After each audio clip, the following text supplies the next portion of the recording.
I found out my wife was cheating on me while I was on a business trip, and what I discovered when I came home early will blow your mind. Look, I never thought I'd be one of those guys posting his life story on Reddit at 3 a.m., but here we are. What happened to me 3 months ago still feels like a fever dream, and honestly, if someone told me this story, I probably wouldn't believe them either. But every word of this is true, and I need to get it off my chest because keeping this inside is driving me insane. My name's Jake, I'm 34, and until recently, I thought I had the perfect marriage. Sarah and I had been together for 8 years, married for 5 of those. We met in college, did the whole college sweethearts thing, and everyone always said we were relationship goals. You know the type? Always posting cute couple photos on Instagram, finishing each other's sentences, that nauseating stuff that makes single people roll their eyes. I work in tech sales, which means I travel about once a month for conferences and client meetings. Sarah's a graphic designer who works mostly from home, and we developed this comfortable routine around my travel schedule. She'd always joke about having freedom weekends when I was gone, ordering takeout for breakfast, and binge-watching reality TV shows I couldn't stand. I thought it was cute. God, I was such an idiot. The trip that changed everything was supposed to be routine. A 4-day conference in Denver followed by client meetings in Phoenix. I'd done this exact circuit probably 6 times before. Sarah dropped me off at the airport on a Tuesday morning, gave me her usual kiss goodbye, and told me she'd miss me. She was wearing this oversized sweater that made her look tiny and vulnerable, and I remember thinking how lucky I was to have someone who genuinely seemed sad to see me go. The conference was the usual corporate nightmare. Endless PowerPoints about synergy and disruption. Networking events where everyone pretends to care about your business card, and hotel coffee that tastes like it was filtered through dirty socks. But by Thursday afternoon, something fell off. I couldn't shake this weird feeling in my gut like when you're a kid and you know you're about to get in trouble, but you can't figure out why. Here's where it gets interesting, and trust me, you're going to want to hear this next part. I was sitting in the hotel bar after the final conference session, nursing a whiskey and scrolling through my phone when I noticed something strange. Sarah hadn't been texting me as much as usual. Normally, while I'm traveling, my phone buzzes constantly. Photos of what she's eating, random thoughts about her day, complaints about clients, funny memes. It's actually kind of annoying sometimes, but in a sweet way that makes you feel loved and connected. But this trip, radio silence. A few good morning texts, a couple of generic "how's the conference going?" messages, and that was it. When I tried calling her Tuesday night, she said she was tired and hung up after maybe 5 minutes. Wednesday night, she didn't answer at all, then texted an hour later saying she'd fallen asleep early. Now, I'm not normally a paranoid guy. I don't check up on my wife or go through her phone or any of that controlling behavior. But something about this felt wrong. You know that feeling when you walk into a room and can tell people were just talking about you? It was like that, but with my entire marriage. So I did something I'd never done before. I opened the app for our home security system. We'd installed cameras about a year earlier after a string of break-ins in our neighborhood. Nothing fancy, just basic cameras in the living room, kitchen, and front door. Sarah had been the one who insisted on them, actually, which now seems hilariously ironic. The app lets you watch live feeds, a review, recorded footage, and I'd honestly forgotten we even had it until that moment in the hotel bar. I figured I'd just check the front door camera, maybe catch a glimpse of her coming home from the grocery store or walking our dog, Buster. Something to make me feel more connected while I was stuck in corporate hell 1,200 miles away. What I saw instead made my blood run cold.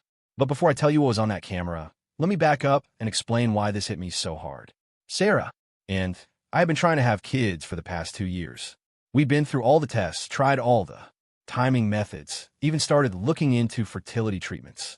It had put some strain on our relationship. You know how it is when something you both want so badly becomes this source of stress and disappointment every month. About 6 months before this trip, we decided to take a break from actively trying and just let it happen. Naturally, Sarah seemed relieved by this decision, and I thought our marriage was getting back to its old, easy rhythm. We've been talking about taking a vacation to Europe, maybe buying a bigger house, all these future plans that made me feel secure and optimistic about our life together. Which is why seeing another man's car in our driveway at 11 p.m. on a Wednesday night felt like getting punched in the stomach by a professional boxer. I stared at my phone screen for probably 10 minutes, trying to convince myself there was some innocent Explanation. Maybe it was her brother, except her brother drives a beat-up Honda, and this was a sleek, black BMW. Maybe it was a friend having some kind of emergency. Except what kind of emergency? Requires parking in someone's driveway at 11 p.m. and apparently staying the night? My hands were shaking as I switched to the living room camera. The angle wasn't great, but I could see part of our couch and the coffee table. At first, everything looked normal. Then I saw movement too. Figures on the couch, and they definitely weren't just talking. I'm not going to describe what I saw in detail because, honestly, it's burned into my brain enough already. But let's just say that Sarah's freedom weekends had taken on a whole new meaning. The worst part wasn't even watching my wife with another man. The worst part was realizing that this wasn't some spur-of-the-moment thing. The way they moved together, the casual intimacy of it, this had been going on for a while. This was routine for them. I sat in that hotel bar until they closed it down, drinking whiskey and watching my marriage implode through a 3-inch screen. The bartender eventually cut me off, probably because I looked like I was about to either cry or start a fight with the nearest object. Back in my room, I couldn't sleep. Every time I closed my eyes, I'd see them together on our couch. The couch we'd picked out together at AITA. The couch where we'd watched Netflix every night for years. The couch where we talked about baby names and vacation plans and all the stupid little dreams that apparently meant nothing. But here's the thing that really messed with my head. I wasn't sure what to do with this information. Do I call and confront her? Do I pretend I never saw anything? Do I hire a lawyer? My brain was spinning through scenarios, and none of them seemed real. It felt like watching a movie about someone else's life. By Friday morning, I'd made a decision that probably wasn't the smartest, but felt like the only option that would preserve what was left of my sanity. I was going to cut my Phoenix meetings short and fly home a day early. I needed to see this situation with my own eyes, not through a grainy security camera feed. I know what you're thinking. Classic mistake, right? The dramatic confrontation scene where the husband bursts in and catches them in the act. But that's not exactly what happened. And trust me, the reality was so much weirder than any movie scene. I changed my flight to Friday evening instead of Saturday morning, texting Sarah that my Phoenix meetings had been canceled and I'd be home around 10 p.m. instead of Saturday afternoon. She responded with a simple, "Okay, see you soon," and a heart emoji. A heart emoji, while she was actively cheating on me. The flight home was torture. I kept playing out different scenarios in my head. What I would say, how she would react, whether I should act like I didn't know anything or just lay all my cards on the table. I've never been good at confrontation, and the thought of having that conversation made me feel physically sick. I landed at 9:30 p.m., grabbed an Uber, and spent the 20-minute ride to our house psyching myself up for whatever I was about to walk into. The BMW wasn't in the driveway when we pulled up, which should have been a relief, but somehow made everything feel more surreal. Sarah was in the kitchen when I walked in, wearing pajama pants and one of my old college t-shirts, hair up in a messy bun. She looked completely normal, maybe even more relaxed and happy than I'd seen her in months. She gave me a big hug and kiss, asked about my flight, started telling me about her week. Like nothing in the world was wrong. And for a minute, I almost convinced myself that I'd imagined the whole thing. Maybe the camera footage wasn't what I thought it was. Maybe I'd been working too hard and stress was making me paranoid. She seemed so genuinely happy to see me, so normal, that I started questioning my own sanity. But then I noticed little things. The living room was cleaner than usual, not just tidy but deep cleaned, like someone had scrubbed away evidence. There was a wine glass in the dishwasher that I didn't recognize, and Sarah doesn't usually drink wine alone. The throw pillows on the couch were arranged differently than how we normally keep them. Most telling of all, Buster was acting weird.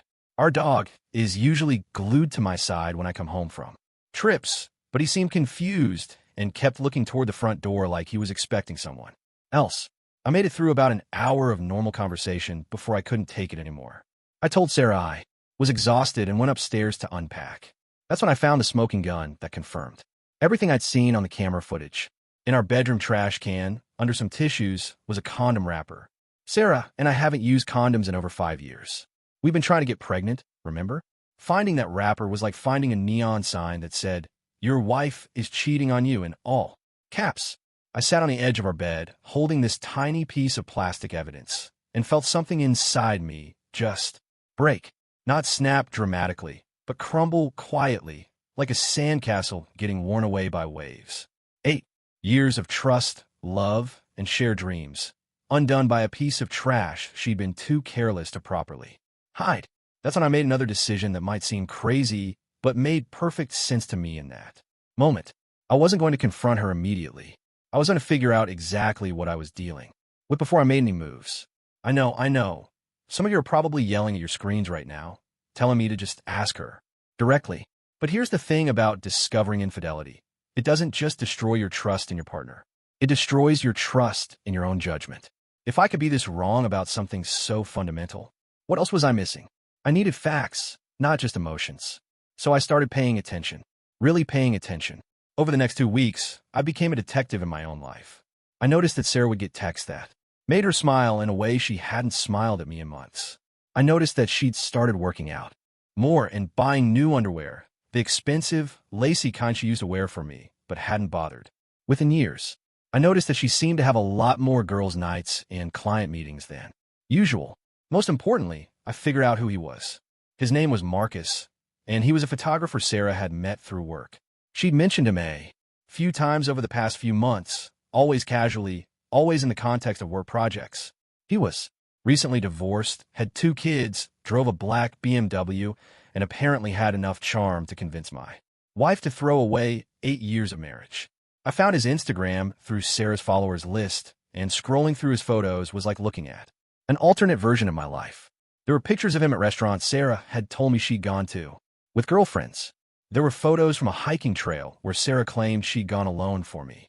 There was even a picture of him at a concert that Sarah had said she'd attended with her sister. The timeline was devastating. Based on his posts and Sarah's lies, they'd been seeing each other for at least 4 months. 4 months of elaborate deception, of me being played for a fool while thinking everything was fine. But here's where the story takes a turn you probably aren't expecting. While I was doing my amateur detective work, trying to gather evidence and figure out my next move, Sarah was apparently dealing with her own crisis. She'd been acting different, not just the guilty different. I'd initially noticed, but anxious different, distracted. Sometimes I'd catch her staring into space with this worried expression I'd never seen before. About 3 weeks after I discovered the affair, Sarah came home for what she claimed was a client meeting looking absolutely wrecked. Her eyes were red like she'd been crying, and she barely spoke. During dinner, I asked if everything was okay, and she just said she was tired. That night, I heard her on the phone in the bathroom with the shower running, clearly trying to muffle her voice. I couldn't make out words, but the tone was definitely upset, maybe even panicked. The next morning, she announced that she was going to visit her mom for the weekend. Alone. This was unusual because Sarah's mom lives 3 hours away, and we almost always make that trip together. When I offered to come with her, she got defensive and said she needed some girl time to talk through some work stress. So while Sarah was supposedly at her mother's house, I did something I'm not proud of but don't regret. I went through her laptop. I know it's a violation of privacy, but at that point, our marriage was already violated in every way that mattered. I needed to understand what I was dealing with before I decided how to handle it. What I found was so much worse than just an affair. Sarah's email was connected to her phone, so I could see her text message history. The messages between her and Marcus painted a picture of a relationship that had gotten way more complicated than a simple physical affair. They weren't just sleeping together, they were making plans. Real plans. Marcus had been pushing Sarah to leave me for months. He wanted her to move in with him, wanted them to start fresh, wanted her to stop living what he called a lie. The messages showed Sarah going back and forth, sometimes agreeing with him, sometimes defending me and our marriage. But the most recent messages, from the week before she went to her mom's, showed a Sarah I didn't recognize at all.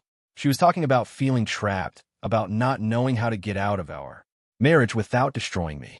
She was worried about how I'd handle the divorce, whether I'd be okay on my own. And here's the part that really messed me up. She was also talking about feeling guilty for not loving me the way I deserved to be loved. Reading those messages was like watching someone dissect my marriage with surgical precision. Every doubt I'd ever had, every moment where I'd felt like something was off, every time Sarah had seemed distant or distracted, it all made sense now. She'd been emotionally checked out for months, maybe longer, and I'd been too comfortable, too trusting, too blind to see it. But the story doesn't end there. Remember, I said the reality was weirder than any movie? Well, this is where it gets really weird. While I was reading through months of betrayal and deception, trying to process the fact that my wife had been living a double life. My phone rang. It was Sarah calling from her mom's house, crying so hard I could barely understand her. Marcus had been in a car accident. He wasn't dead, but he was in the hospital with serious injuries, and Sarah was falling apart. She couldn't go to the hospital because she couldn't explain to anyone why she cared so much about a work colleague. She couldn't talk to her friends about it because they didn't know about the affair. She was stuck grieving a relationship that technically didn't exist for a man she loved but couldn't publicly claim. And the only person she could think to call was me. She didn't confess to the affair during that phone call, but she came close. She kept saying she was a terrible person, that she didn't deserve me, that she'd made mistakes she didn't know how to fix. I found myself in the surreal position of comforting my cheating wife about her lover's accident while pretending I didn't know what she was really talking about. That phone call broke something open in both of us. Sarah came home the next day completely different. Raw, vulnerable, like all her defenses had been stripped away. And I realized that I was different too. Seeing her in genuine pain, even pain caused by her own choices, reminded me that she was still the person I'd fallen in love with, just lost and making terrible decisions. We spent the next few days in this weird, emotional limbo. Sarah was clearly dealing with something major, but couldn't tell me what it was. I was dealing with knowing about her affair, but not knowing how to address it. We were like two people drowning in the same pool, but unable to reach each other. Finally, on a Thursday night, while we were eating takeout Chinese food in front of the TV, something we'd done probably 1,000 times before, Sarah broke. She started crying, quietly at first, then with these huge, body-shaking sobs. When I asked what was wrong, she looked at me with the most defeated expression I'd ever seen and said the words I'd been both dreading and waiting to hear for weeks. I've been having an affair. What happened next surprised both of us. Instead of exploding or demanding details or kicking her out, I just said, I know. The conversation that followed lasted until sunrise. Sarah told me everything, how it started, why it started, how guilty she'd felt, how trapped she'd felt, how Marcus's accident had made her realize she was about to lose two men she cared about because she'd been too cowardly to make a choice. I told her about the security footage, about the weeks I'd spent playing detective, about reading her messages. I told her how it felt to watch our marriage dissolve through a phone screen, how it felt to be lied to by the person I trusted most in the world. We both cried. We both said things we'd never said before, about feeling taken for granted, about growing apart, about wanting different things but being afraid to admit it. It was the most honest conversation we had in years, maybe ever. And here's the part that might surprise you. We decided to try to work it out. I know what some of you are thinking. Once a cheater, always a cheater. She made her choice when she decided to sleep with someone else. I should have kicked her to the curb and never looked back. But here's what I learned during those horrible weeks of deception and discovery. Marriages don't usually end because of one person's bad decision. They end because of 1,000 small failures, a gradual drift, a part that nobody notices until it's too late. Sarah's affair was the symptom, not the disease. The disease was that we'd stopped really seeing each other.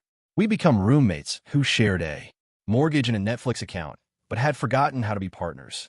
We'd stopped asking each other real questions, stopped sharing real dreams, stopped making real effort. Sarah ended things with Marcus. Not because of his accident, but because she realized she'd been using him to avoid dealing with problems in our marriage that could potentially be fixed. She quit the project they'd been working on together and blocked him on all social media. She started individual therapy and asked me to consider couples counseling. I won't lie, the next few months were brutal. Rebuilding trust after betrayal is like trying to rebuild a house while you're still living in it. Some days felt hopeful, others felt impossible.